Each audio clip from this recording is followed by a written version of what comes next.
Hi friends, ఇప్పుడు నా వెనకాల చూస్తుంది యానా కేవ్స్. ఇది పూర్తిగా ఫారెస్ట్లో ఉంటుంది.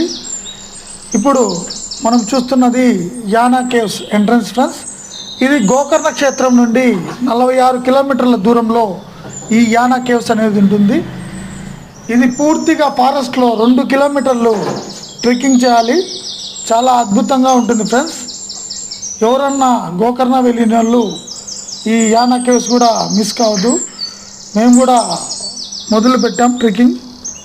చాలా అద్భుతంగా ఫారెస్ట్లో ఇంకా వర్షం తక్కువ ఉండడం వల్ల జలపాతాలు తక్కువ ఉన్నాయి. మీకు ఎదురుగా కనిపిస్తుంది వినాయకుని టెంపుల్ ఫ్రెండ్స్.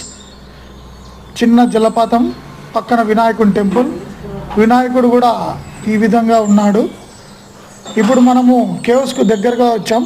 ఇప్పుడు మీరు చూస్తున్నది మోహిని